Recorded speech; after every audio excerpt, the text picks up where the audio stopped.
has described video and ASL.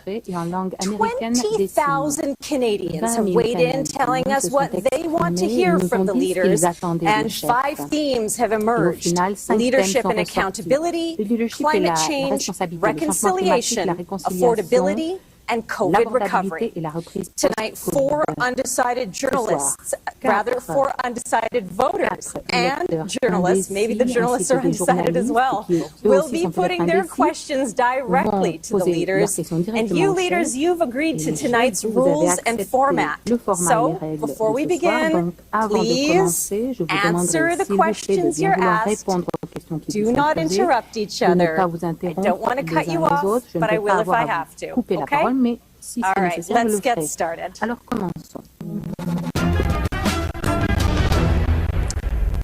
You will each get a different question, and you have 45 seconds to answer. You all have a countdown clock. The theme is leadership and accountability. Your speaking order has been determined by draw, and Mr. Singh, you are first. Time is to sing. Mr. Singh, you are popular and you inspire many Canadians, but your platform is full of big promises. And when it comes to how you'll pay for it all, there's not a lot of details. Given this, how can Canadians know that you are really ready to lead? I really appreciate the question, and I want to say good evening to everyone tuning in. There is a serious question that people are asking themselves in this election. They're wondering who's going to pay the price of this pandemic and the recovery.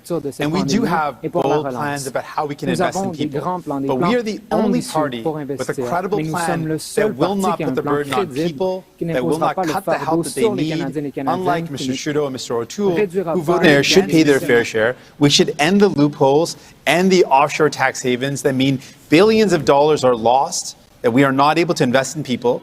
We want to put the burden on those that are at the very, very top so we can invest in the solutions that people need. Tackling the climate crisis, investing in housing. All right, thank you, Mr. Singh. Next to you, Mr. Trudeau, because you want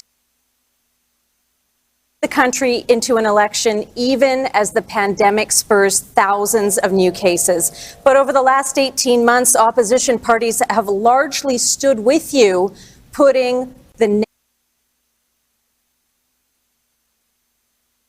How can you justify an election at this time? Thank you, Ms. Curl. I think, first of all, I want to thank Canadians for being here tonight, making an important choice, and also, quite frankly, for everything you've done over the past number of months to help get ourselves and our neighbours through this.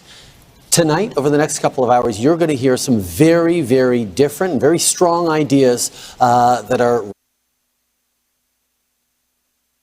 this pandemic, to end it, how we're going to build back better. Those decisions are going to be taken by your government now, in the coming weeks, this fall, not a year from now, not 2 years from now. Could it not have waited a few months, Mr. Trudeau? I know you want to go harder and faster on vaccinations. I know you want to go harder and faster on climate change, and you get to choose exactly that in this election. All right, that's time. Thank you. Mr. Blanchet, to you. You deny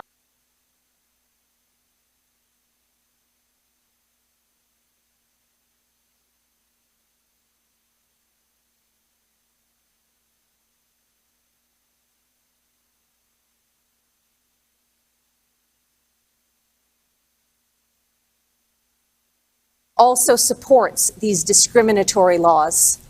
The question seems to imply the answer you want. Those laws are not about discrimination.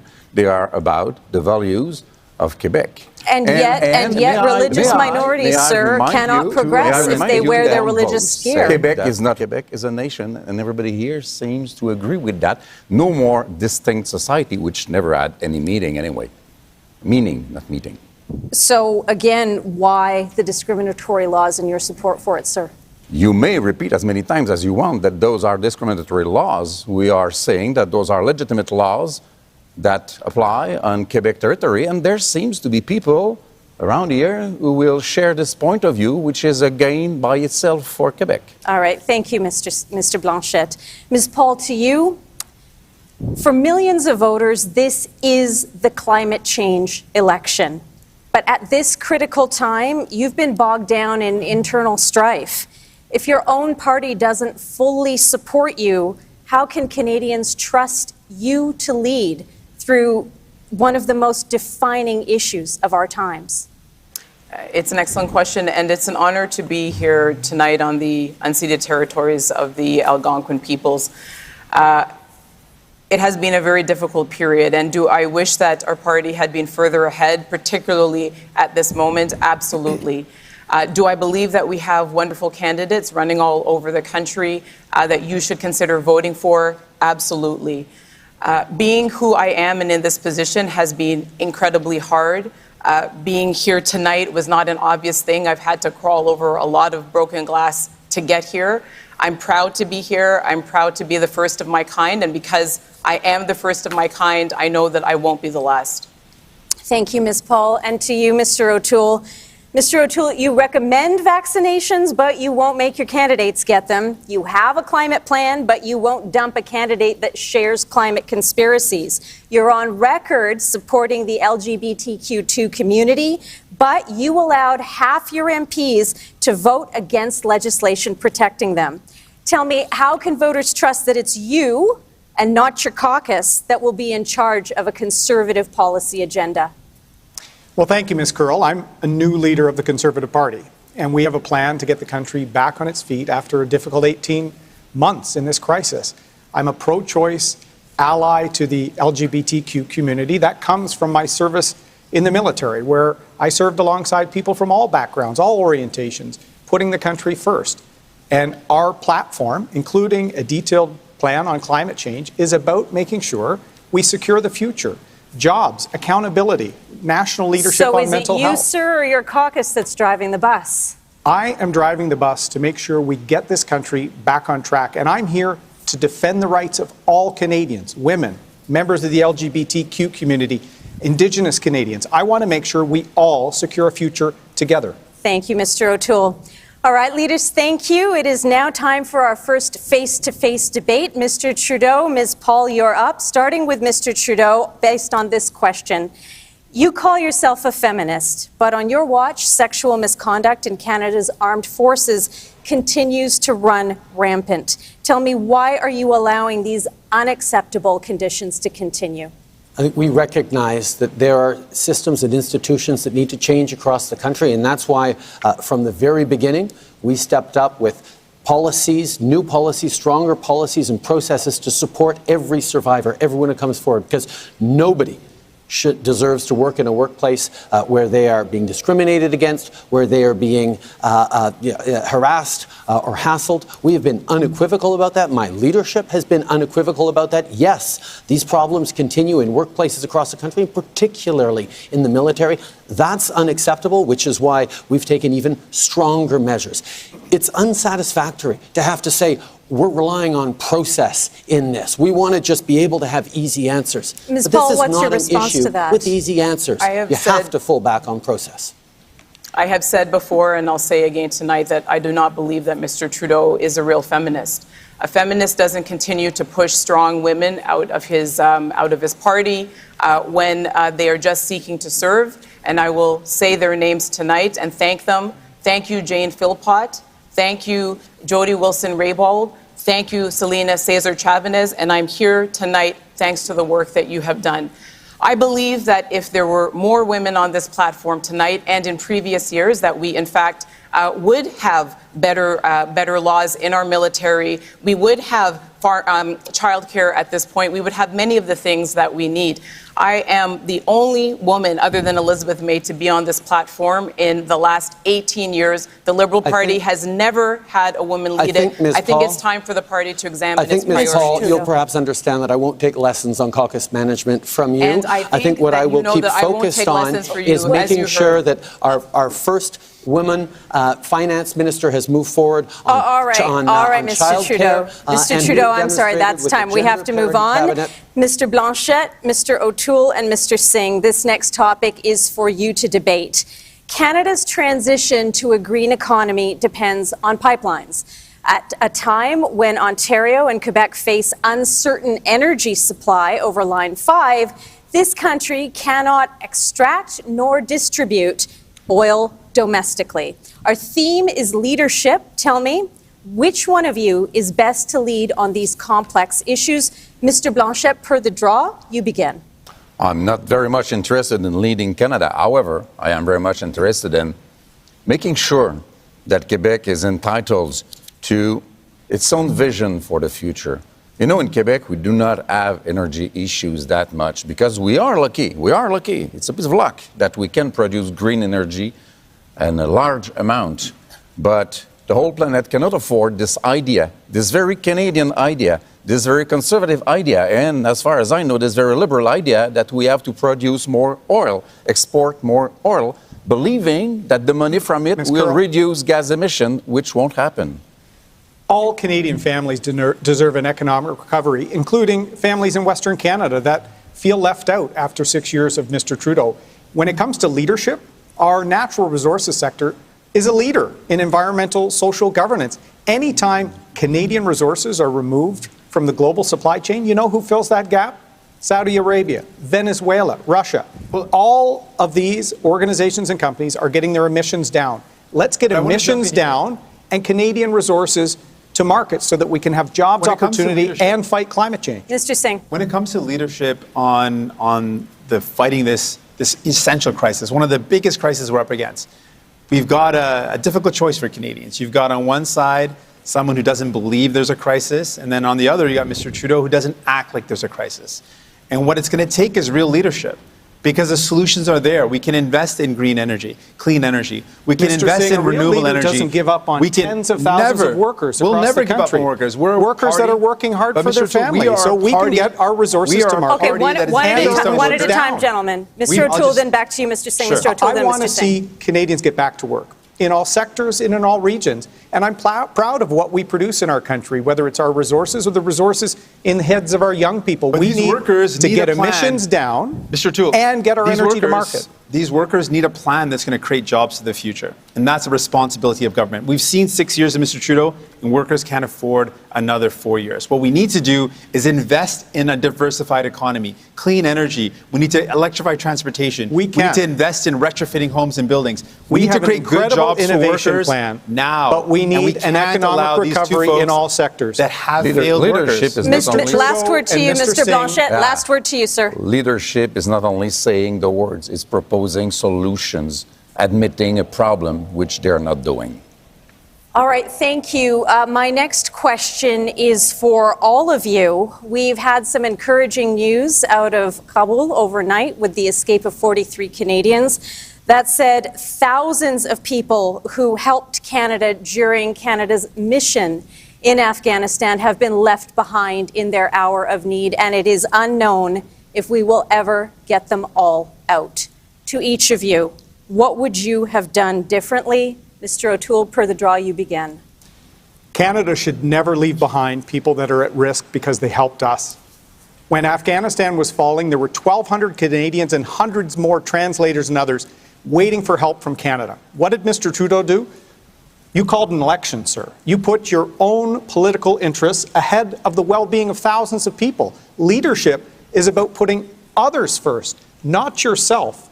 Mr. Trudeau, you should not have called this election. You should have gotten the job done in Afghanistan. Mr. O'Toole, hold on. This is not open debate, leaders. This is a situation where we're asking a question to each of you. No problem, Mr. Trudeau. I'm trying to keep track myself. I would like him, Ms. Curl, because he called an election in the fourth wave of a pandemic with fires in British Columbia and with unfinished business in Afghanistan, All Mr. right, Trudeau. Thank you, Mr. O'Toole. I'm going to give the opportunity next per the draw to Mr. Singh. You guys will have tons of time to debate, so hang tight. Mr. Singh.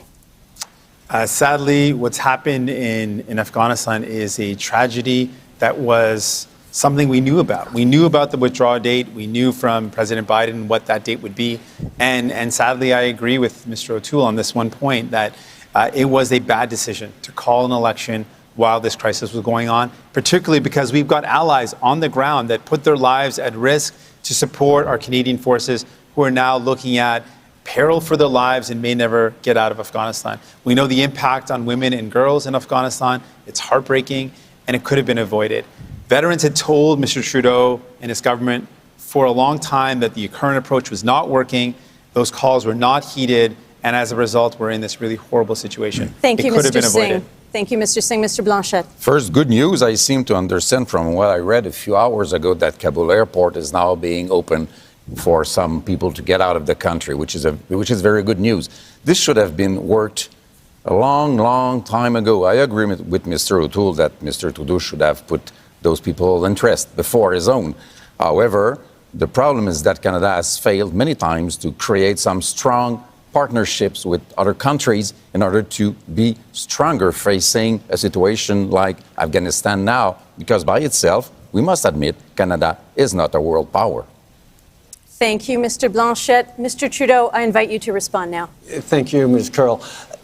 It's unfortunate to hear the members, the leaders on this stage talking down the incredible work that our Canadian Armed Forces, that our diplomats, that our consular officials did from the beginning of the summer to ensure that as of the very beginning of August, well before this election, we were getting flights out of Afghanistan. We got 3,700 people out of Afghanistan. And over the past weeks, we've been working with the Qataris, for example, on exactly that good news that we've seen of more people, more Canadians getting out of Afghanistan. We work closely with our allies because we know Canadians sacrificed in Afghanistan for a better future. We need to stand by the people who helped us, who helped themselves, and we will with even more people coming to Canada in the coming months. All right, Mr. Trudeau. Ms. Paul.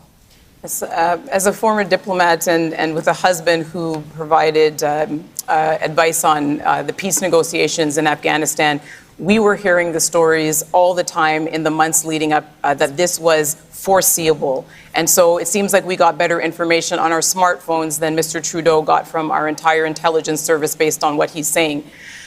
The thing is that when people count on you, when you make a promise to them, then you do it so that people can count on Canada's word. When someone is your partner, you go with them, you go for them, or you don't amount to much.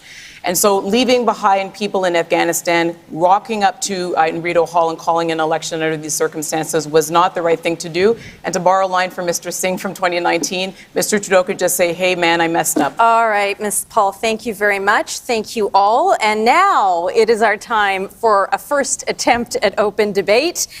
Jumping off of this question, Michael Kovrig and Michael Spavor have been in Chinese prisons for 1,004 days.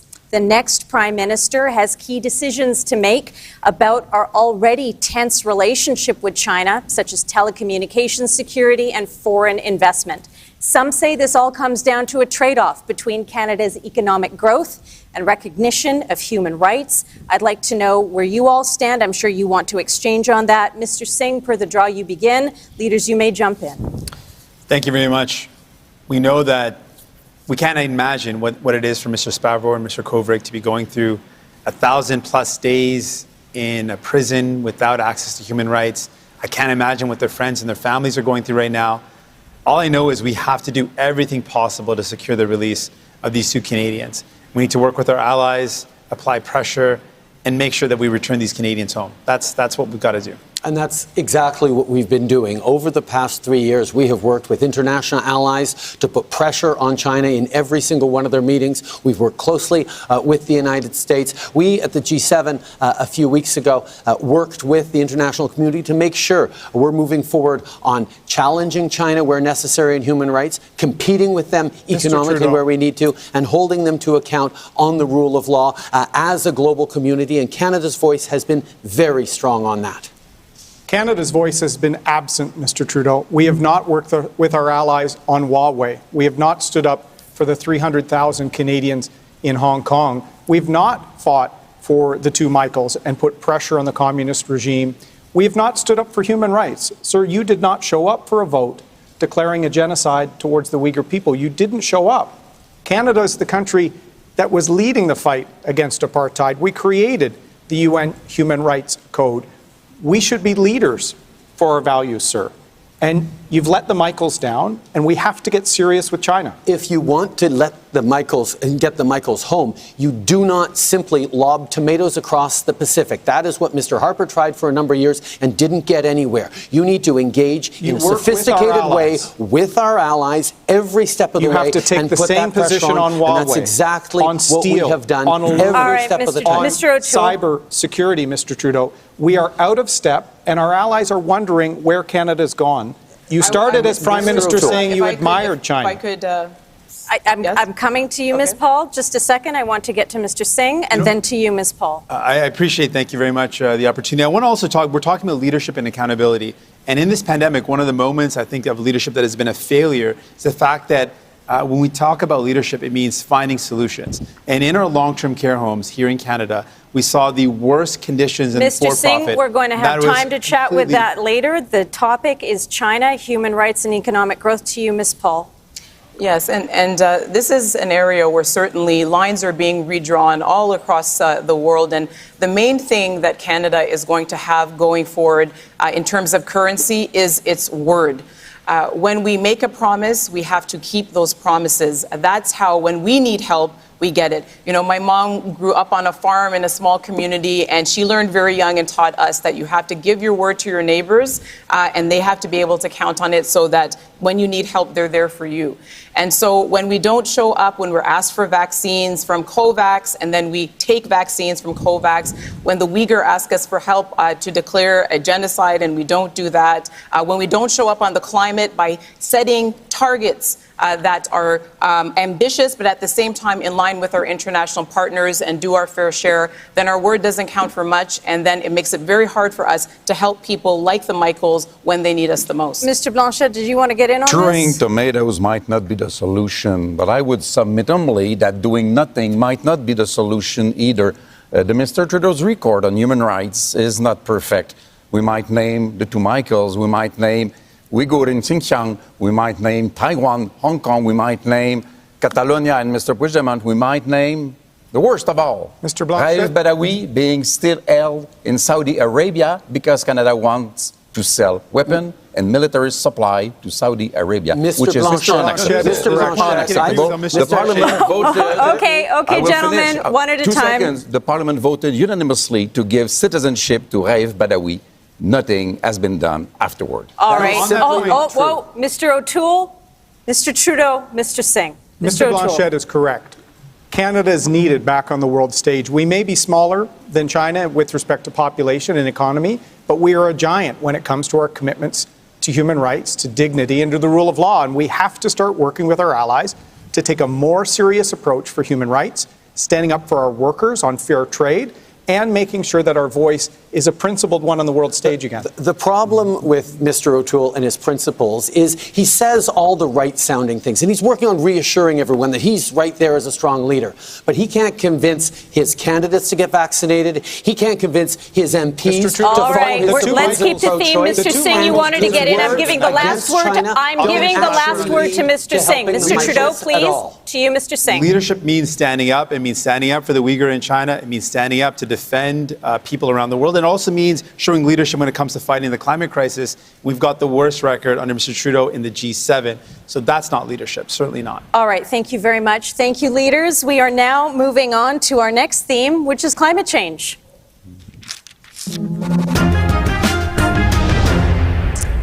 All right, this time we're starting with a question from Trevor McMullen. He is a high school teacher in Lunenburg, Nova Scotia. He's standing by. Trevor, what's your question? Hey, good evening. As leader, what immediate actions would you take to make green technology more accessible and affordable so that everyday Canadians don't have to bear the financial burden of being environmentally ethical? All right. Thank you, Trevor. Leaders, you've heard Trevor's question. Ms. Paul, I apologize. Ms. Paul, you're going first. Thank you so much for that question. And, Trevor, that's exactly where your head should be at. That's where all of our heads should be at. How can we use this opportunity to seize the moment to create a green economy? How can we incentivize every single person in Canada, every company, and every enterprise to adopt green technologies? How can we become a global leader? And so absolutely, if you look at our platform, you will see that we propose incentives all the way from buying electric cars, new and used, to retrofitting homes, to all of these items that will help make life easier for you and help for you to do your part. But this is a national and international issue. We need national leadership on it, and we need it across party lines. Thank you, Ms. Paul. Mr. Singh. Thank you. Thank you, Trevor. I really appreciate the question. And I'm sure you speak to a lot of young people as a teacher and are seeing the fear in their eyes, the worry and the desperation that young people have because they don't know what type of future they're going to inherit. And they're worried about the impacts of the climate crisis because it's hurting us now and it's only going to get worse if we don't do anything about it. And to invest in that future, we need to make choices. And right now, we look at the choices Mr. Trudeau has made over the past 6 years. He has promised to end fossil fuel subsidies, but instead of ending them, he has increased them to $900 million per year. That is money we could spend on investing in clean technology, in making it easier for people to access that technology and to do our part to fight the climate crisis. So it's a matter of choices. We can't afford another 4 years of Mr. Trudeau's choices. Thank you, Mr. Singh. To you, Mr. O'Toole. Thank you for the question, Trevor. I was raised by two strong women who were teachers, and they told me to be straight up. This is an area where the Conservatives, we had to win back some trust. We hadn't met the expectations of Canadians on climate change.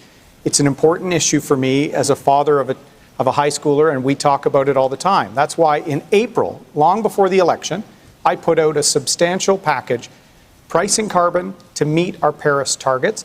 And what's interesting, our low carbon savings account will allow people to actually make green choices to lower their carbon footprint. This approach is innovative because it would allow all Canadians to know what their carbon footprint is and make those innovative investments to lower it. I think we all have a role to play, and our plan is detailed and we'll deliver on it. Mr. Blanchet. Thank you to be with us, sir. I hope you appreciate a little bit blunt answers. First, you put a ceiling on any production of oil and gas. You take all the money that the federal government is placing into that industry, even more by the Liberals than the Conservatives before, and you put that into green energy. And you take the money for Trans Mountain and you give it to Alberta for Alberta to initiate its own transition toward a greener economy. This is the way to do things, because if we don't do that and keep dreaming about reducing gas emission while increasing production, we will never get there. Thank you, Mr. Blanchet. Mr. Trudeau. Thank you, Trevor, for your question. And from one teacher to another, I know that you need to ground your decisions and what you share with your students in science. And all these leaders on here have various claims about what their climate change plan is going to do. Unfortunately, if you look at what the experts and the climate scientists and the economists have said, we're the ones with the strongest plan to fight climate change. And how to answer your question specifically, how to make it more affordable for Canadians? Well, the first thing we did on that was bring in a national price on pollution that incentivizes businesses to go cleaner at the same time as it puts more money in families' pockets. We are going to put a cap on oil sands and oil and gas emissions and decline it until net zero and create those opportunities and investments that are going to make it more affordable for you and your students for many years to come. Thank you, Mr. Trudeau. Thank you, Trevor. Have a good evening. I'm turning it back to the leaders. It is time for more debate. The draw has Mr. Trudeau and Mr. O'Toole facing off. Your topic is climate change. Even today, 1 in 4 Canadians don't believe that climate change is caused by human activity. How can we achieve real progress when so many people are still debating the fundamentals? Mr. O'Toole, you begin. Climate change is a real threat, not only to Canada and to the world. That's why we have to take a serious plan to tackle it. That's why, as I said, we put our plan out in April, because we had to restore some trust on this issue to make sure we can show Canadians we can get emissions down and get the economy working again. That is key. We have a plan to meet our Paris targets, but minimize the impact on jobs and investment. We're also going to make major investments in electric vehicles, in the hydrogen economy, small modular reactors.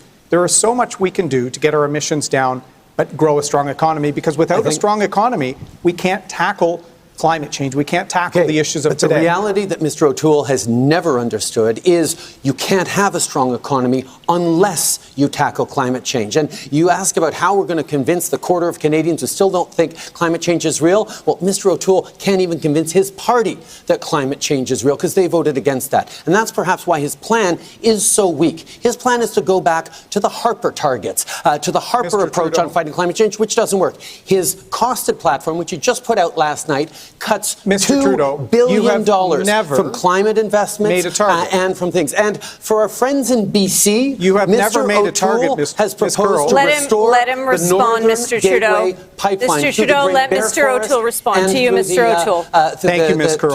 The tanker ban. Mr. Trudeau always forgets one fact. He has never made a target for climate change. He has great ambition. That's part of the reason we're in an election in a pandemic, is his ambition. He doesn't have achievement. Well, he never meets his targets. So we have a plan that we will meet the targets and get our country back to work. Except for the fact that right now we are on track. Gentlemen, we have to wrap this segment. All right, we are moving on. We are moving on, leaders. Next up is Mr. Singh, Mr. Blanchette, and Ms. Paul. I'd like each of you to describe how you'll implement a national approach that best recognizes the significant regional differences involved in fighting climate change. You begin, Mr. Singh. You may jump in one at a time, please. Of course. Well, here's the thing. We just heard Mr. O'Toole and Mr. Trudeau argue about who's worse. And honestly, it's a tough question to answer. Let me tell you, you're not stuck with these two. Better is possible. We can invest in a clean economy. We can end fossil fuel subsidies. We can make sure we're creating clean transportation, and we can invest in provinces and territories to make sure they have the resources necessary to fight the climate crisis. I'm hopeful. I'm optimistic. I'm going to be a dad soon, and I want to make sure my child grows up into a future that has the same opportunities that I had, that has clean air, clean water, a clean place to live. I want to make sure that that's there. As far as I understand it, it is not a national or even less a regional issue. It is a planetary issue. And it has to be tackled by everybody at once. But I would be glad to give some of my precious time to Mr. O'Toole, because a week ago, a little more than that, he said in French that he did not want anymore to have a pipeline to go through Quebec. That was quite a statement. He said that in French, no more pipeline through Quebec. I want to hear that in English tonight. Please, please. Well, Mr. Hold on. This segment is... Quite frankly, this... We're not going to let that happen. This on the climate, this sort of approach is going to get us nowhere, and a global issue. This is a national issue. This is a nonpartisan issue, and we have got to be able to come together across party lines. I said that I was available for a debate just on the climate because it's that important, but we've invited many times all of the parties to join us in a joint cabinet, a cross-party cabinet, to deal with this the way that we dealt with the pandemic, together. People were so inspired to see these leaders come together in the early days of the pandemic. We have got to bring that same approach here. Let's come together, because that's what's needed. Thank you very much. I absolutely agree. We do need to come together. I can lay out what we shouldn't do and what we need to do. What we shouldn't do is what Mr. Trudeau did. Set targets and miss them. We shouldn't promise to end fossil fuel subsidies and then increase them. We shouldn't put a price on pollution and then exempt the biggest polluters. What we need to do is end those fossil fuel subsidies, invest in provinces and territories with infrastructure that's going to help us fight the climate crisis. Hold on, Mr. Singh. With the greatest of respect to... Let Ms. Paul respond. With the greatest of respect to Mr. Singh, we have been making this invitation for years, and it has never been accepted by the NDP or any other party. All right, we have to wrap this section now, leaders. It is time for me, with great pleasure, to welcome Mercedes Stephenson of Global News. She is joining us now, and she's going to be asking each of you a direct question on climate change. This round starts with Mr. Trudeau. Hi, Mercedes. Hi, thank you so much for having me. Hello, candidates. It's a pleasure to have the opportunity to ask you about a question that is on a lot of Canadians' minds, the question of climate change. Mr. Trudeau, starting with you. On your watch, Canada's greenhouse gas emissions have gone up every year since 2016, giving this country the worst emissions reduction record in the G7. According to the most recent data from your government, Canada's emissions in 2019 were just as high as they were 15 years ago. Environmentalists say that your performance is insufficient. If you're so serious about climate change, why are Canada's emissions still going up? We inherited a government from a Conservatives that did not believe in the fight against climate change, and we had a lot of catching up to do. But what we were able to do in 6 years is bring a national price on pollution, ban single-use plastics, move forward in protecting more of our coasts and oceans and rivers than any government in history. And we are right now on track to exceeding those 2030 targets set at the beginning at Paris, down to 36%. And we've gone even further with that, with a concrete plan that the experts have said is the only one that can achieve a 40% which they say reduction. You're unlikely to meet. That is what we're dealing with. Okay, Mr. Trudeau. Mr. Blanchet. Madame. Your party often criticizes the oil and gas industry in Canada's western provinces. You've said that you would block pipelines trying to go through Quebec. While you were the environment minister, though, you allowed oil exploration and carbon-intensive projects without environmental assessment. So why the double standard, and what do you say to Canadians who feel that you're blocking their prosperity? There were three issues that have been raised since I've been into this election. First one is having reversed the 9B line of Enbridge, which had been reversed a few years sooner without any evaluation or anything. Second one is a project in Baie des Chaleurs, which already had been submitted to an evaluation, an environmental evaluation. And the other one was to have an environmental, I will come to that, evaluation after the exploration. This is all a build-up made by the previously environmentalist Sylvain Guilbeault from the Parti Libéral, which the Prime Minister did not even know about when he attacked me with it. My record is also having signed the carbon market with California, which is still considered the best way to tackle the gas emission through incentives and tariffs around, I wouldn't say the world, right, at Mr. least North America. That is time. Mercedes, your next question. Mr. O'Toole, you're next. Under your plan, Canada would abandon its current climate target. Instead, you would settle for a weaker one. In fact, it's one set 6 years ago by Stephen Harper. World leaders are meeting this fall to ratchet up their commitments on climate change on the global stage, yet you would walk ours back. You've said that climate change is real and you've endorsed carbon pricing, but your target is the lowest of all of the major parties who are here tonight. Why should Canadians settle for your plan and a plan that would take our targets back in time? Because Canadians deserve to have a plan and leadership to make the targets. Mr. Trudeau went to Paris. The targets I'm talking about making are the ones he signed on to, and then for 6 years did not make them. He likes to blame everyone else but himself for action. So what we did, because as I said, Mercedes, we have to build trust on this issue, we went out and worked with the top consultancy in the country to come up with a plan to price carbon, to get our emissions down to meet Paris, but to also get people back to work. After COVID-19, with $500 billion worth of debt put on by Mr. Trudeau, with a cost of living crisis, we also need to have a strong economy to get our emissions down. We will make our emission targets, and I think it's important for Canada to have a plan to meet what it signs on to internationally.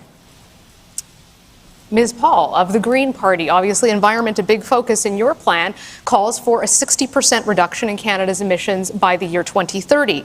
Other countries that are making that commitment don't face the same challenges that we do here in Canada. We live in a cold, northern, sprawling country, and our economy still relies on resource extraction, much of which you've said you would shut down completely in your platform. How would you offset the economic harm that would result from meeting such an aggressive target? Thanks for the question. And first, let me say that when I think about our future and I think about the future of energy, Canada will remain an energy superpower, but we will be a renewable energy superpower.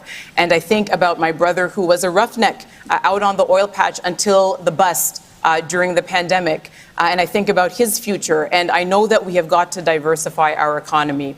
But I tell the people of Canada today that what happens next is really up to you. We can keep moving towards a mirage, and that is what these promises are, a mirage that's just out there in the distance that we never arrive at. Or you can send people back to Ottawa from every single party who are committed to working together across party lines on the greatest existential challenge of our time and seizing the opportunity of a truly green recovery. Mr. Singh, you accuse the Trudeau government of being all talk and no action when it comes to climate change, and yet you won't even give Canadians a straight answer on whether or not you would cancel the Trans Mountain Pipeline expansion. You've had years as NDP leader to develop a climate plan. Your platform has lots of big ideas and big targets, but almost no details on how you would get there. Don't you owe Canadians a clear answer on your climate roadmap, and will you provide one tonight? Absolutely, and I'm honored to do so. We've got a bold plan that's going to take a lot of courage, that requires lots of investment, because we know how serious this crisis is. And we know what we're up against. Unlike Mr. Trudeau, we're not going to blame previous governments. We know that in power, we have the power to make a change. And if we vote for the same things, we're going to get the same results. So I want Canadians to know you have a choice.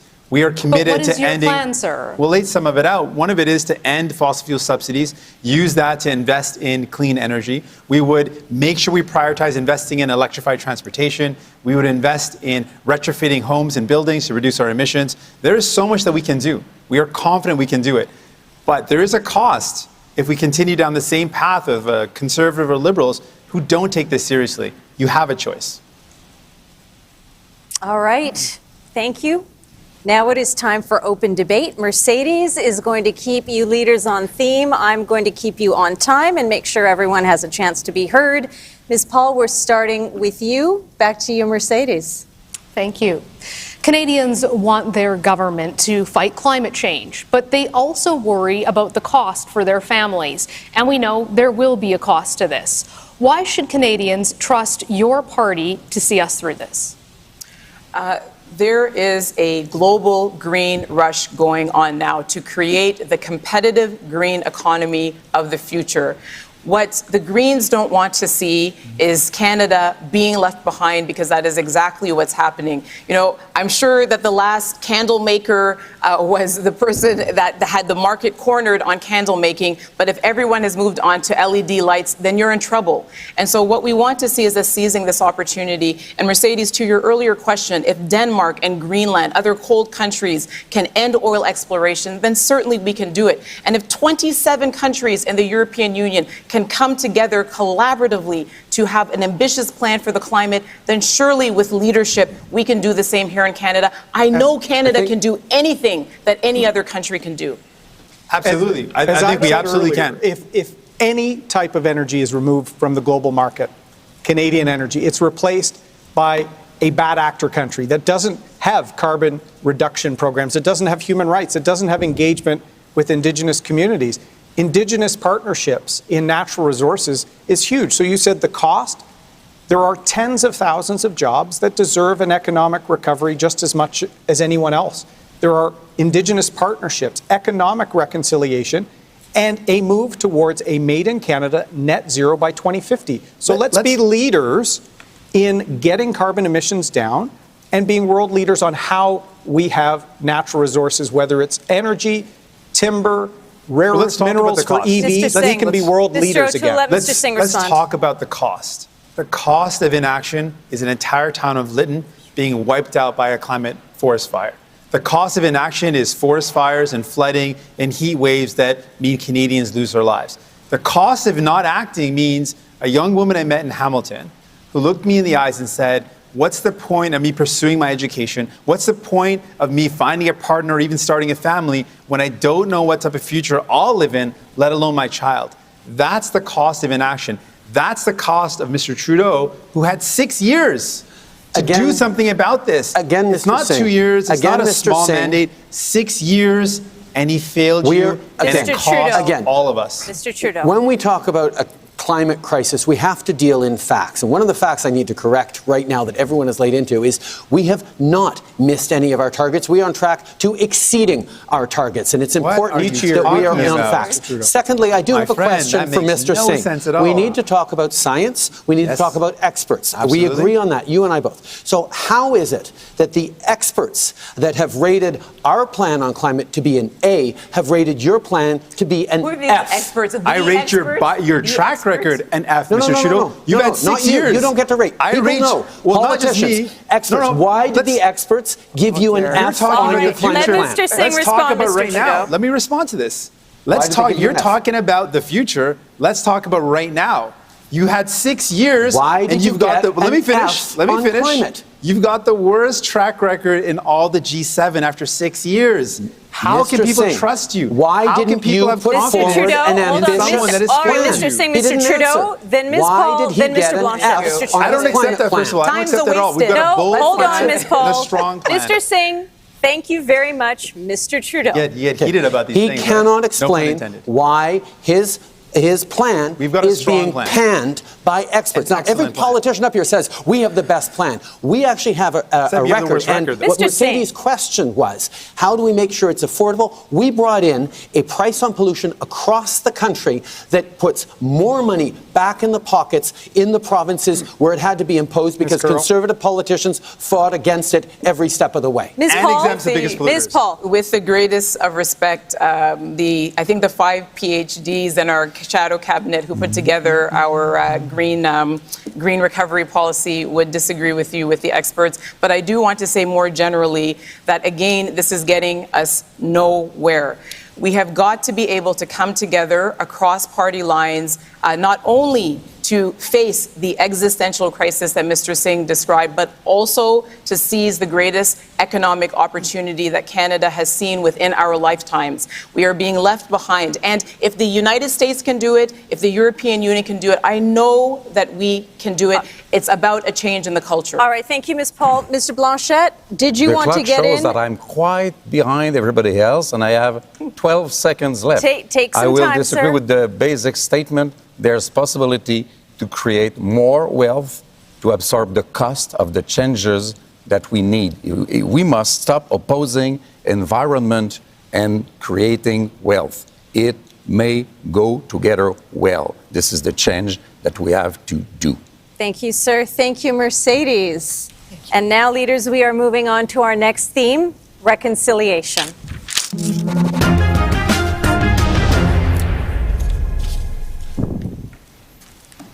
Now we are going to our first-time voter, Merrick McLeod in Sault Ste. Marie. He's got a question to all the leaders. Merrick, you're 18 years old. You're a first-time voter. What is your question to the leaders?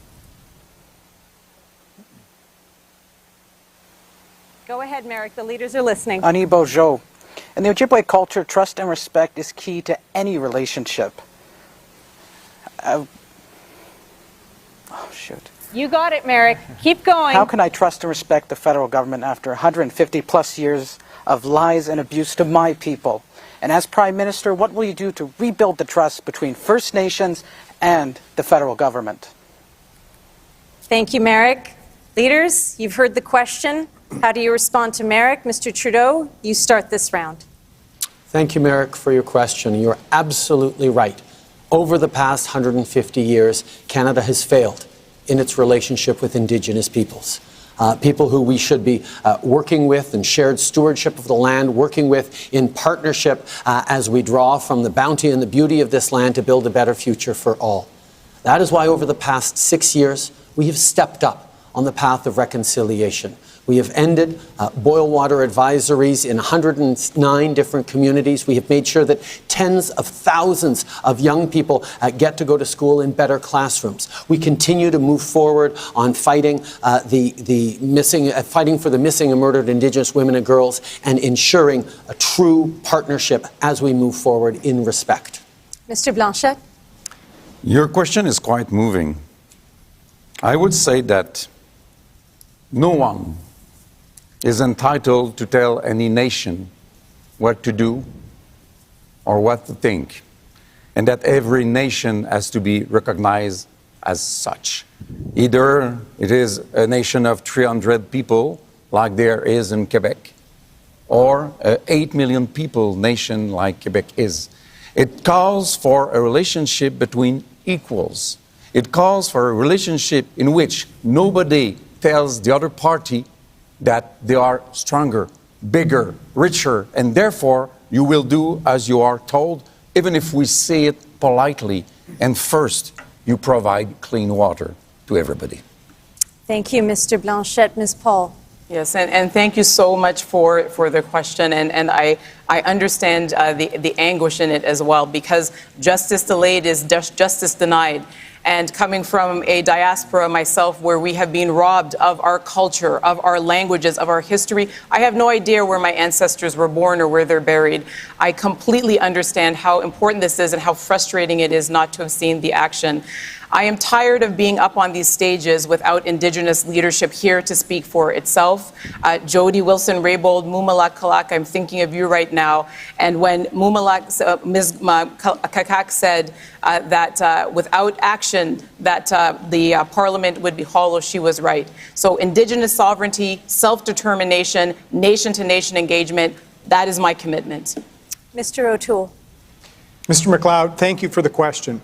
And the way you phrased it is so important. Reconciliation is about trust and respect and restoring it after a century and a half of a federal government failing. That's why, as opposition leader, my first question when I rose in the House of Commons was on a call to action on reconciliation with respect to Indigenous health. We need to build partnerships. We need to restore trust. And that trust is eroded when you make commitments on safe drinking water on reserve, when you make commitments on the calls to action in the Truth and Reconciliation Report and have no plan to fulfill them. So I want to build partnerships and have Indigenous leaders have governance over the federal government finally delivering on our commitment to Indigenous peoples. Mr. Singh. Thank you very much, Merrick. Thank you for your question. How to restore trust? How do you restore trust when Indigenous communities suffer injustice and it continues in an unbroken line to this very day? How do you restore trust when you've got a prime minister that takes a knee one day and then takes Indigenous kids to court the next? And how do you restore trust in a country as wealthy as ours, a G7 nation in the 21st century, that still does not provide clean drinking water to every single Indigenous nation? It starts by actually walking the path of reconciliation, not with the empty words, but real action, clean water, nation to nation, and respect. Okay, thank you, Mr. Singh. Merrick, did the leaders answer your question?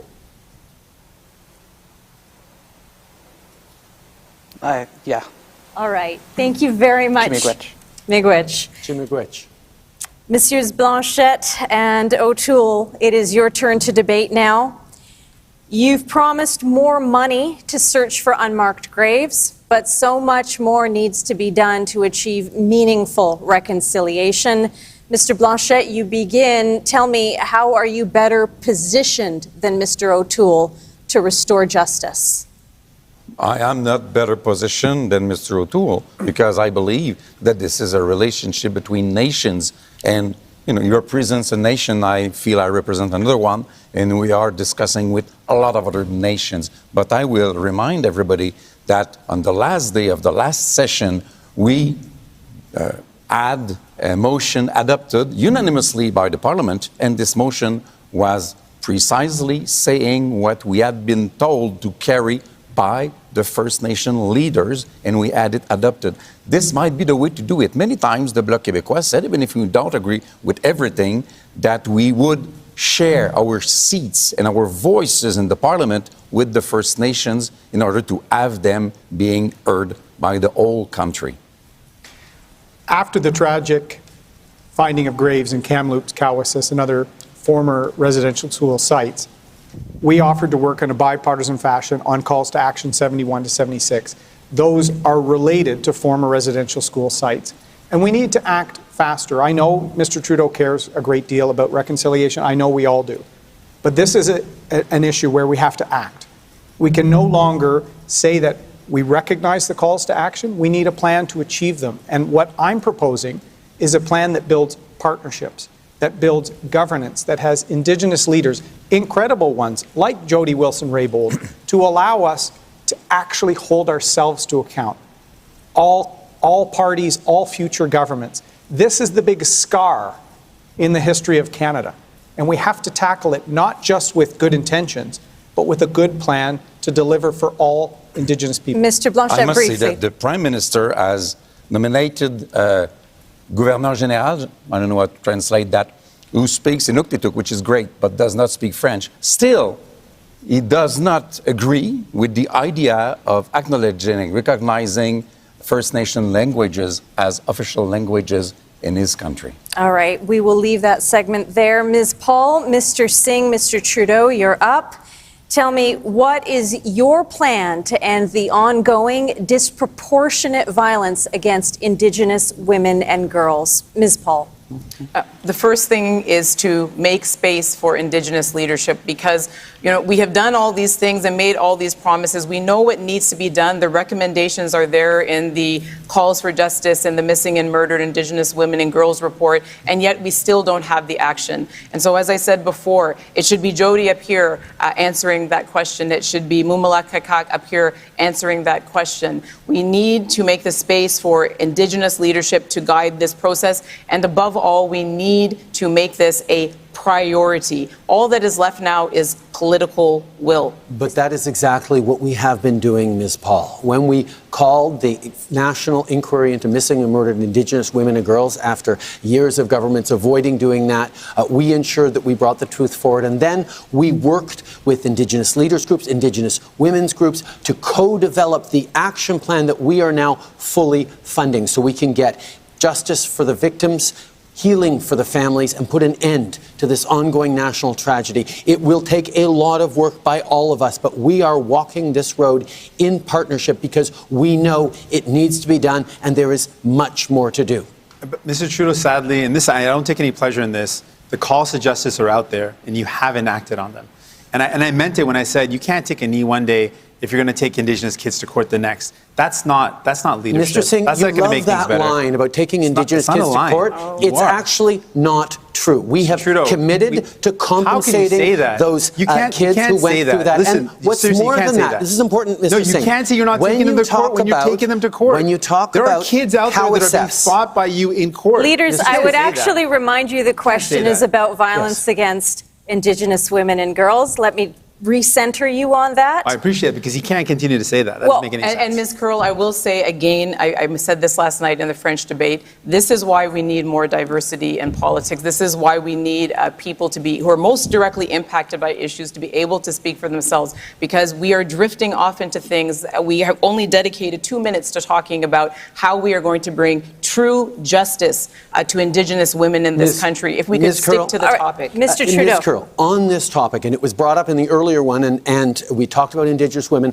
I want to talk about those kids buried in unmarked graves across the country, because it was a tragedy for all Canadians, one long known by Indigenous peoples. But when I went to Cowessess to speak with Chief Casmus Delorme, we not only grieved those kids, we signed an agreement, a landmark agreement, to keep kids at risk in their communities, to take them out of the provincial system. That is how we move forward. It took years to sign that agreement, but we got it, and we are empowering Indigenous communities to care for their own kids. Mr. Trudeau, we're out of time. Mr. Singh, I'm going to give you a very brief moment to respond. Briefly, we're over time. We need to implement all the calls to justice. We need to listen to Indigenous women and girls.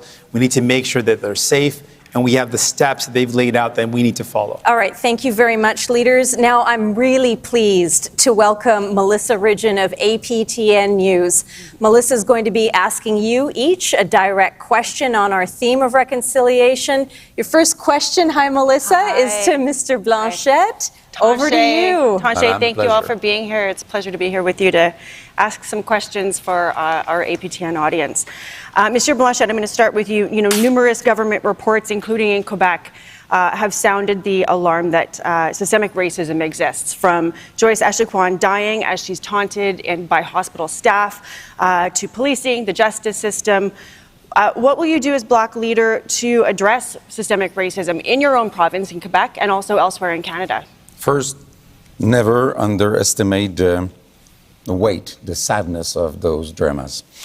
Second, I acknowledge, I recognize the existence of systemic racism in June 2020. And then, what happened? It became a political tool against Quebec.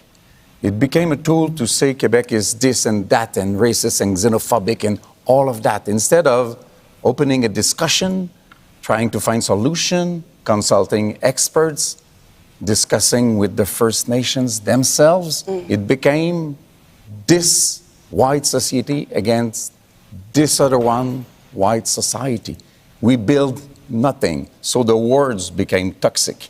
I'm absolutely open to the idea of discussing all of that on a quiet stage without this aggressivity, being aggressive as this debate has become. All right, Mr. Blanchette, we have to move on. Your next question, Melissa. This question's for you, Ms. Paul. Canada has more children in government custody right now than at the height of residential schools. New legislation, child welfare legislation, actually takes the onus on and puts it on the First Nations communities to bring their kids back, cleaning up the mess that Canada has created, essentially. And those children are going to have to be brought back to all of those same problems that still exist, that were the grounds for apprehension. What would you do in the House of Commons to make sure that poverty and trauma issues are addressed? Thank you very much for that question. And absolutely, we mentioned that not that long ago in one of our statements that the residential school system had been replaced by children in care, and that this was just perpetuating the legacy of trauma. It really comes back to what I said before, which is that the Indigenous leadership is there. It is ready to guide all of these processes. We have all of the recommendations we need. What we are missing is political will. What we are missing is those who have been in power for a very long time, making space for new voices and diverse voices. I actually had to pull my jaw up, which just dropped, when I heard what Mr. Blanchette said. I invited Mr. Blanchette to get educated about systemic discrimination. I extend that invitation again. I would be happy to educate him. It's nice to want to educate me. This is my time, sir. It is. Thank you. So nice time to insult people. That was not an insult. It was an invitation to educate yourself. This is Leader Direct Questions. There Melissa, should be Mr. some decency Blanchette. in this debate. Since I'm many minutes behind everybody else, there should be some Mr. decency Blanchette, you in have the had debate. every opportunity to It's jump your in an open responsibility, debate. not mine, but some things And cannot I am be said. fulfilling my responsibility. Sir, Melissa, we're going to keep moving on. Is it my turn? It is your turn. Well, thank you. Mr. Trudeau, this is for you. You know, your Liberal government has turned Indian affairs into two separate massive bureaucracies that eat up large portions of funding that will never see it on to reserve. It doesn't leave the bureaucracy. You've promised clean drinking water, but billions of dollars later, that's not happened. Many still do not have clean drinking water. Canadians and Indigenous people are losing patience with the lack of results from all of this spending. So I guess the question is, why would they believe you a third term, that they would get results and you would be accountable for all that spending? One of the enemies of progressive politics, Melissa, is cynicism. Is discounting the hard work that millions of people have been involved in over the past years. And yes, there's always more to do. Progressives always know there's more to do. But when we came into office, there were 105 long-term boil water advisories. We lifted 109 of them, and for each of the ones that are remaining, we have a project lead, a project team, and an action plan, and we're going to lift those all. There are tens of thousands of kids across this country, Indigenous kids, who've started the school year in new schools or refurbished schools. We have moved forward on settling more agreements and more land claims and more partnerships than any other government over the years. We continue to work in partnership and respect and invest more money in Indigenous communities than any previous government. And no, we're not done yet. I think the money, I don't think anybody's questioning the money spent. I think that they're questioning the results for the money that's spent. My next question is to you, Mr. Singh. Federal forces, including the RCMP and the Department of Fisheries and Oceans, have been used throughout Canada's history to prevent First Nations from exercising their treaty rights to fish and to hunt and to defend land and water. This is happening right now on both coasts, including under the NDP party. in British Columbia with regards to fishing and logging. So my question would be to you, as Prime Minister, what would you do to ensure Indigenous rights and title are finally respected in this country? I really appreciate the question. First of all, we need to respect Indigenous treaty land and rights. That's a fundamental step towards walking the path of reconciliation in a real meaningful way.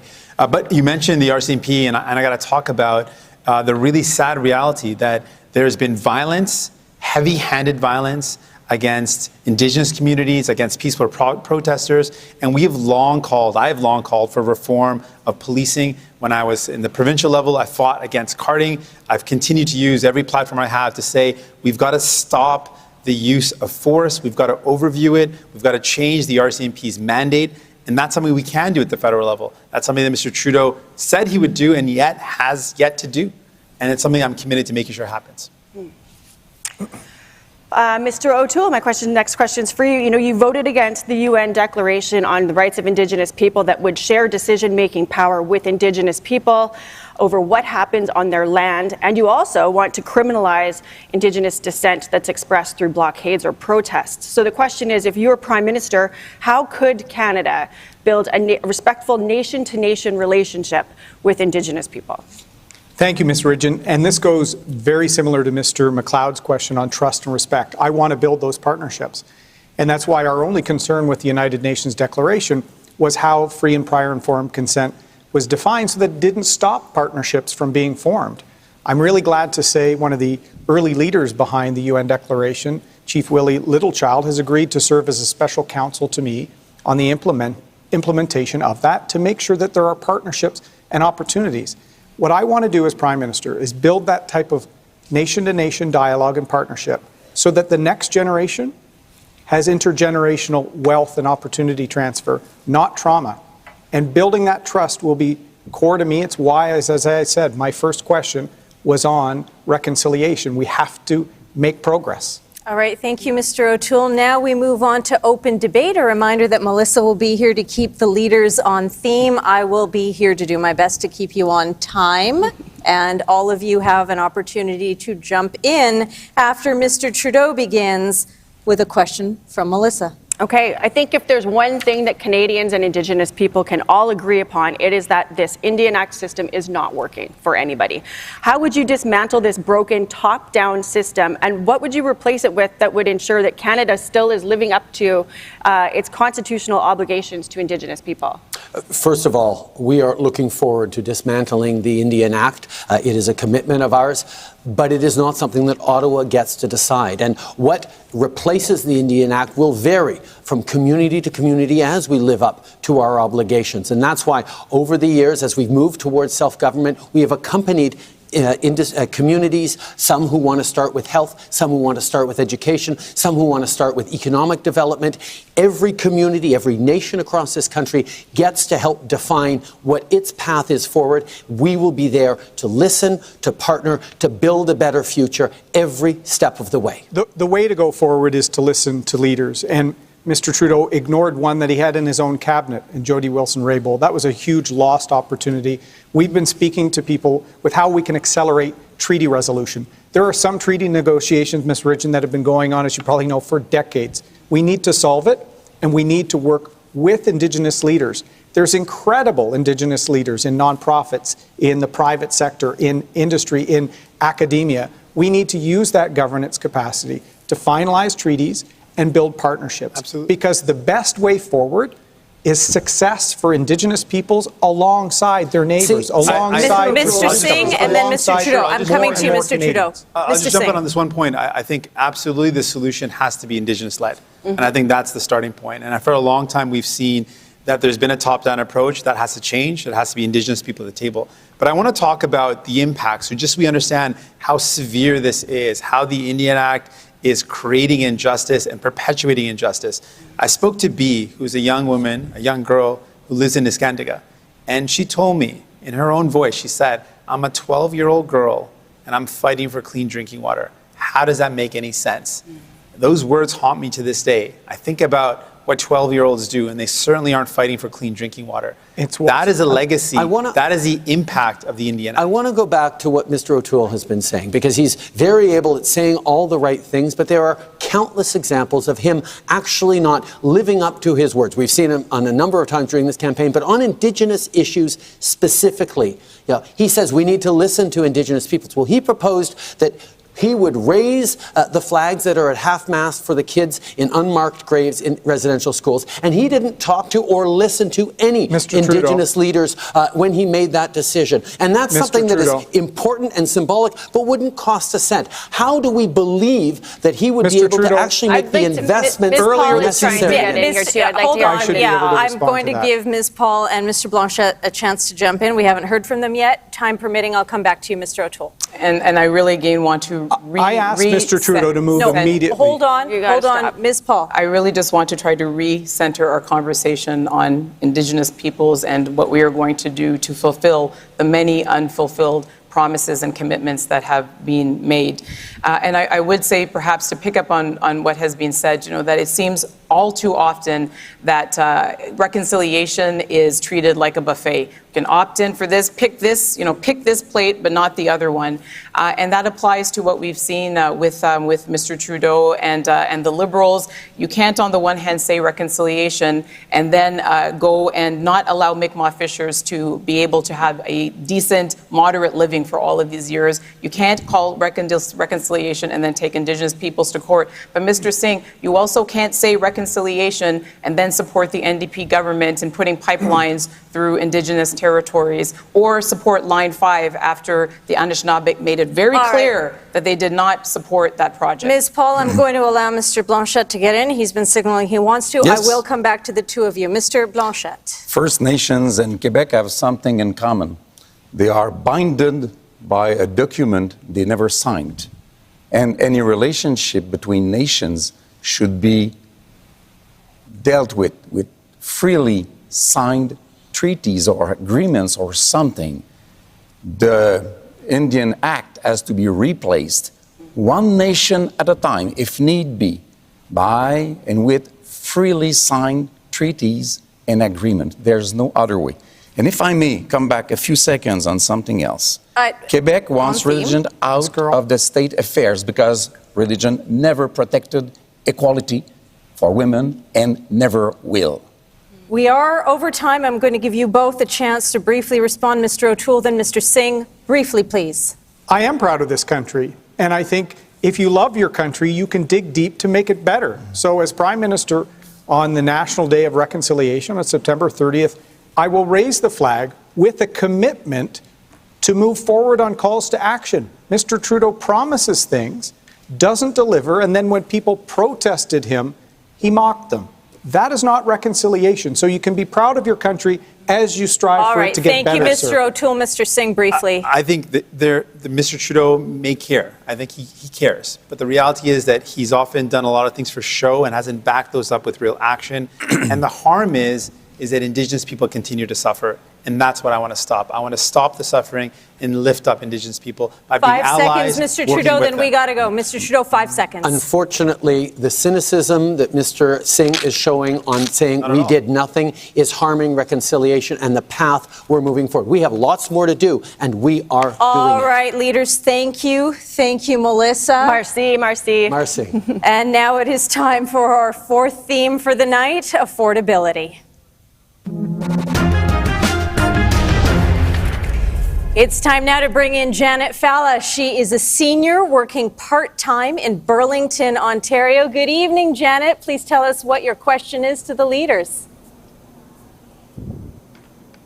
My question is this: at my age, I never imagined that I would have to keep on working, but I have to afford to live where I do. So I'd like to know, when they become Prime Minister, what will they do to help us seniors survive?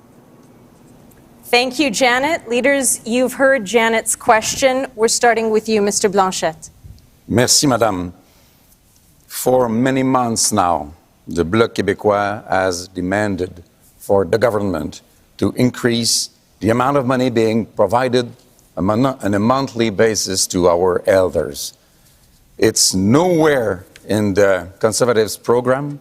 And in the Liberals' program, it starts at 75, nothing below 75 for this pension. I'm not sure about the word in English. It has to be done. Those people are those who suffered the most from the pandemic. Their power to buy things was reduced. The fact that they were alone more than ever before was made worse. And the stress, the anxiety they lived with is terrible. We want something to be done, and it has to start with a monthly check, seriously increased. Thank you, Mr. Blanchet. Mr. O'Toole. Thank you, Ms. Valla, for the question. This is a crisis facing our country, affordability, and it's hitting our seniors the hardest. That's why in Canada's recovery plan, our plan to give you a break, we're going to double the Canada Workers' Benefit. There are many seniors like you having to work to keep up with the cost of living. We're going to double that for you to give you a break.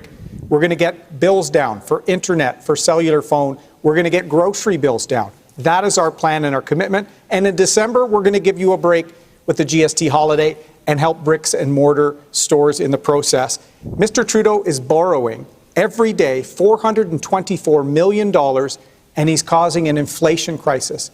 We have to secure our future, and that's our commitment to you. Thank you, Mr. O'Toole. Mr. Trudeau. Ms. Fallish, thank you so much for your question. We know that seniors have been deeply affected by this pandemic, the isolation, the extra costs, which is why we stepped up with a one-time support so you could help get through this pandemic. But we need longer-term supports. One of the first things we did was increase the guaranteed income supplement for our most vulnerable single seniors when we first got elected. We're doing that again in our proposal in this election. We're also moving forward with increasing the OAS for all seniors over 75 because we recognize that the costs continue to increase as you get older and continue to want to live at home. We're giving you more supports so you can stay at home safely and make those renovations importantly. We will continue to have your backs as we have through this pandemic and into the future. Thank you, Mr. Trudeau. Mr. Singh. I want to thank you so much for your question. And one of the things that you mentioned is that you didn't think you would have to keep on working. And I don't think our seniors should have to work. If seniors want to contribute by working, that's absolutely their right. But you shouldn't have had to work. And in a country as rich as ours, we should make sure our seniors are able to retire with dignity, that you've got the supports necessary to live a life of dignity. So what we're proposing to do is put in place a guaranteed income for seniors so they can live with dignity and not have to worry about paying the bills. That's a starting point. What we've seen so far is that Mr. Trudeau and Mr. O'Toole both are going to either cut the help that you receive or put the burden back on people like you. We believe that the ultra-rich should pay their fair share for once and invest in you, invest in families, invest in people. Thank you, Mr. Singh. Ms. Paul. Thank you very, very much for the question. And as someone who comes from a family where my grandma and grandfather had to work until actually they were kicked out of working because they needed to keep working to afford the basics, I completely understand what you're saying. And this is an opportunity for us to learn the lessons from this pandemic and to really get to the heart of things and to stop talking about the symptoms, but get to the root causes.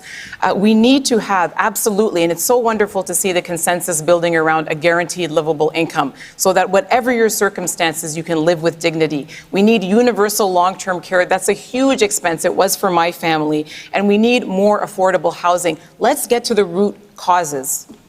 Thank you, Ms. Paul. Mr. Singh and Mr. Blanchet, you will both square off now.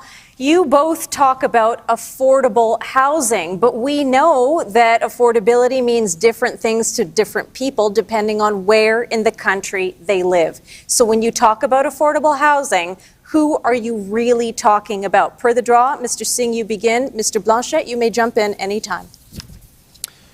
We're talking about people who are spending right now more than half their income on housing. That's not affordable. People should not be spending so much on housing that they have no money left to pay for their groceries, to pay for their bills. And the sad reality is, since 2015 to now, the average cost of housing nationally has gone up to buy a home by $300,000. So far, the housing crisis has gotten worse over the past 6 years. We want to invest in housing. We want to invest to make it easier to buy your first home and to invest to make sure there's available, affordable rental homes. Let Mr. Blanchet respond. Could anyone tell me how to translate logement social? Social housing. Social housing might be a solution to another problem. People are paying, at least in Quebec, people are paying far too much for houses because the prices have increased tremendously. The idea is to reduce the speed of that increase while helping people who cannot even afford decent lodging. If we build more social lodging, which price are obviously very lower, much lower, then it will lessen the pressure on those houses who become more and more expensive. And it will help reduce this. I wouldn't speak about an inflation crisis, but I would speak about an inflation worry, which we must have at present times. So I believe one thing might be part of the solution for the other thing when we speak about it. All right, Mr. Blanchet, that's time. I'm sorry, Mr. Singh, that's time. You speak about inflation, Mr. Blanchet, and that brings us to our next topic. So, Mr. O'Toole, Mr. Trudeau, and Ms. Paul, you're up. Inflation is at its highest level in a decade, and it is squeezing Canadians on staples such as groceries, gas, rent. What's your message to Canadians who are struggling to make ends meet? For the draw, you begin, Mr. O'Toole. Well, unlike Mr. Trudeau, I will care about monetary policy because we need to keep inflation low. There is a crisis hitting families, and Mr. Trudeau seems completely oblivious to that. Bills are going up. There's a housing crisis, as we talked about, and he's making it worse with, as I said, almost $500 million of borrowing per day. There's real risks on the horizon. So we have a plan to get people work, get their bills down, give them a break. Canadians deserve a break, and balance the budget over the course of the next decade. That's exactly what we need to fight against Mr. Trudeau's inflation. Try not to give families a break. Anyone. Ms. Paul. Try not to interrupt anyone. You know, it's just an excellent question. And if you come to my neighborhood of Toronto Centre, you will see those people living in inadequate housing. You will see people paying more than half of their income just for things like childcare. And you know, there's this expression in my culture where you talk about soon come. It's the things that you delay to tomorrow and tomorrow that should have been done today. This is soon come. Soon come is now. We have got to learn the lessons of the pandemic and make sure that we have a social safety net in place that lets everyone live with dignity. When we invest in our people, we are investing in our future, and this is the time for us to do that. It costs us not to do it. Over the past year and a half, I made a straightforward promise to Canadians that we would have your backs. And that's what we did. During this pandemic, we were there to support people. But at the same time, we need to continue that. That's why we've put forward a $10 a day childcare proposal that will save the average family in Toronto close to $10,000 more than Mr. O'Toole's approach on childcare, which he would cancel. We also put forward a national housing plan that will invest $4 billion to work with municipalities to create 1.4 million jobs. Mr. O'Toole's let him respond, Mr. O'Toole. Mr. Trudeau, let Mr. O'Toole respond. Sorry, let me just finish this. Mr. O'Toole's plan on housing gives $500 million on breaks to the wealthiest landlords and nothing for building new houses. The housing crisis has gotten worse under Mr. Trudeau, and months ago he fought against us trying to take foreign non-resident money out of our housing market. We've got a plan to get rental housing built. We've got a plan to get density, 1 million new homes in the next 3 years, with no money and to give on that first-time home buyers not a cent a break by a Mr. longer mortgage. And Mr. Trudeau, Canadians are worried. You're going to be taxing their primary home sale. Your advisors have said it. Your candidates have said it. It's on page 14 of his policy book. He's introducing a new tax on the sale of homes. Leaders, there will be more opportunity to speak about these issues. Thank you, because guess what? I'm bringing out Rosemary Barton of CBC News, and she's going to be asking you more direct questions and opening up more opportunities for debate on this theme of affordability. Hey, Rosie. Hey, Shachi, thanks, and good to see everybody. Appreciate you being here. Let's try and get some answers this time, shall we? Ms. Paul, I'll start with you. One of the plans that you've laid out to tackle affordability is a guaranteed livable income. You mentioned it just moments ago. Give people a set amount of money to deal with their lives. There was an expert panel in British Columbia just recently that said that that is not the way forward, that actually is too complicated for the needs of our society, that the needs are too diverse. Why do you think this is still a policy worth pursuing? Guaranteed livable income is a policy whose time has come. We saw at the beginning of the pandemic how many people were thrown immediately into financial crisis because our patchwork system simply isn't working. There is a growing consensus. The members of the Liberal Party voted for it at their convention. The members of the NDP party voted it at their convention. 50 senators signed a letter calling for it. The time has come to ensure that everyone has the support that they need to live in dignity in this country. The parliamentary budget officer looked at guaranteed livable income. He examined the model in Ontario, and here's what he said. He said that it would lift half of the people who are in poverty now out of it, that it was affordable, and that it would not disincentivize work. This is the time for a guaranteed livable income. Let's do it together. That's time. Thank you. Mr. O'Toole, childcare, as you know, is a huge expense for families. You would scrap the deals that the Liberals have made with provinces, which drops fees by 50% immediately and creates spaces, and eventually will reduce fees to $10. Instead, you're proposing a tax credit that would reimburse just some families $6,000 a year. So what does your plan do to create spaces and lower fees? Because as you know here, it's not just about affordability, but also about access. It's about helping all families now, not in 5 years helping some. And our plan would help lower income families with up to 75% of the cost.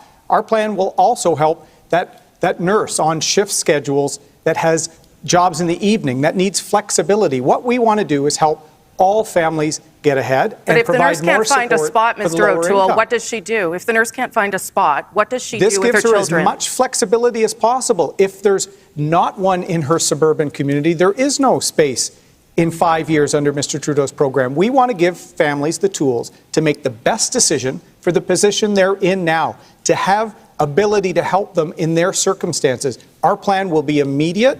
It will help all Canadian families. Mr. Singh, you're promising to tackle skyrocketing housing prices. One of the ways is with that 20% tax on the sale of homes to foreign buyers. 2/3 of Canadian families actually own a home already. If you're successful at cooling the housing market, that would mean that people who have invested their life savings in their homes may not have it anymore. They're relying on that for their retirement. So what is more important to you? Helping younger people get access to the market, or allowing older Canadians who rely on the value of their homes to live? It's a really fair question. And when I spoke to people, I go door to door in my riding of Burnaby, people who've got beautiful homes. I ask them, what's the number one concern? They say housing. And I kind of look around at their house and say, well, you've got a home. They say, well, I'm not worried for myself. I've got a place, but I'm worried about my kids. And they're more concerned that their kids will never be able to find a home than their own circumstances, because they're okay. They are worried about their kids, and the reality is it is impossible for young people to even imagine buying a home, let alone renting a place that's in their budget. So we've got to get the big money out of housing. Young people, young families, professionals shouldn't have to compete. So your answer is that it is more important for young people to get into the housing market rather than protect people who have equity in their home. We can do both in their own circumstances, because they're okay. They are worried about their kids, and the reality is it is impossible for young people to even imagine buying a home, let alone renting a place that's in their budget. So we've got to get the big money out of housing. Young people, young families, professionals shouldn't have to compete. So your answer is that it is more important for young people to get into the housing market rather than protect people who have equity in their home. We can do both. And our plan is that everyone's telling us the number one concern they have for their kids is that they're not sure they're ever going to be able to own a home. We want to change that. It's gotten worse with Mr. Trudeau. We're going to fix it. Thank you. Mr. Blanchette, nice to see you, sir. Seniors, as you were talking about off the top, they're really worried about the increased cost of living. You, as you said, have criticized the Liberals for increasing old age security only for those 75 and older. But statistics show time and again that older seniors are less likely to have employment income, and they actually have higher health expenses. So why should an increase in seniors go to all seniors instead of those who need it most? First, let's say that this Prime Minister is supposed to be the champion who fights against all kinds of discrimination. And he did create himself two classes of elders, seniors. What they want is for those between 65 and 75 to spend their private funds in the meantime. No, but I've just given you the example about why. I've just given you the example about why the government may have done that, sir. It's because people who are 65 to 75. Answer, please? May I follow up, please? That those people generally stay employed and generally have fewer health costs.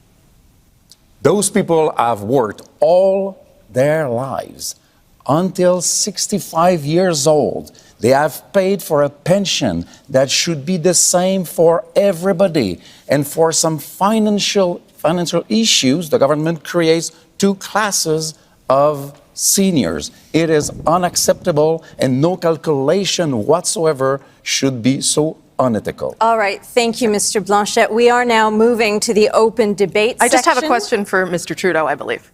I'm very sorry. If you don't mind. I don't think we should let him off the hook. I think we would all agree. I got a little mixed up there. You're making some of our arguments on the other ones. Well, we'll make you uncomfortable now, sir. There we go. You said in 2019 that Canadians should never have to make the, and these are your words, impossible choice between paying for medications or putting food on the table. We have seen you, particularly in these recent months, willing to spend billions of dollars on programs that matter to your government. Daycare would be another example of that. Why is there no money in your platform or in your most recent budget for a national pharmacare program? Is it no longer a priority? And should you not just tell Canadians that, sir? No, it continues to be a priority because, indeed, no one should have to choose between paying for groceries and medications. On health investments, we were all focused on COVID-19 and supporting the provinces and making sure that on that we were giving the support we needed so we could have Canadians' backs. But at the same time, we worked with a number of different jurisdictions, and we've actually signed with Prince Edward Island a national universal pharmacare. You've signed one deal, sir, but there's nothing in your platform in terms of costing. I understand the pandemic kept you busy. What about going forward? Why wouldn't you put that in place? Going forward, we are going to continue to, but we know that it's not something we did with Prince Edward Island. We're going to continue to do with others in respect of the provincial jurisdiction that is delivery of health care. We can't impose pharmacare on a province that doesn't want it, unlike the NDP proposes. We are going to work in partnership, as we have on so many things, to get it done like we did on childcare. Okay, and now we're going to move to open debate. Starting back with you, Rosie. Okay, and we start here, I believe, with Monsieur Blanchet. Yeah. That's correct. So, Mr. Blanchet, what is one policy change that you think would make the biggest difference to Canadians or Quebecers, in your case, in terms of their cost of living? The one change that you would like to see that would help them the most? Cost of living, that's quite interesting because that's a worry that we have. We believe that the most important thing is changing the way we create wealth. We believe that transforming our own resources, natural resources, with our own clean energy in our regions of Quebec will create more wealth. This wealth will come from an environmental, I will get this word, environmental preoccupation as well. And we will do that, and we should be entitled to do that with our part of the money that is being sent again and again in oil and gas. There's one thing I want to add, even if it's not exactly, I don't know if there's time eventually. Not really, but quickly. I will take a few of those seconds. Yes. Will we have some seconds to speak about French-speaking communities and Acadians? Well, not in this section. This is about cost of living, sir. And to you, Mr. Singh. It's nowhere. That's my problem. It's nowhere. One of the things we know, the cost of living has gone up. The cost of medication is going up. The cost of being able to afford the medication that keeps you healthy. Mr. Trudeau, $0 in your fully costed budget means zero commitment to getting it done. You don't have a fully costed $0, but you've shown your evidence with your costed budget. You've shown Canadians clearly you've got no interest in doing something that you promised to do in your 2 years ago. Mr. Singh. You promised to do it 2 years ago. You committed. You campaigned on it. You included it in your throne speech, and now you've completely abandoned it. How can people trust any promise you make when there's $0 in your plan? Okay, brief response, then Ms. Paul, then I'm coming to you, Mr. O'Toole. Brief Briefly, $25 billion in our fully costed platform for health for the priorities that Canadians have told us on. Better support for seniors in care, better support for mental health services across the country, particularly for young people, and access to a primary care doctor or team. That is what $25 billion over the next 4 years gives. Mr. O'Toole's money for health is backloaded to 6, 7, 8, 9, 10 years from now. All right, Mr. Trudeau, thank you, Ms. Paul. I'm reminded what the question was. The question was what policy would have the biggest impact on people's cost of living.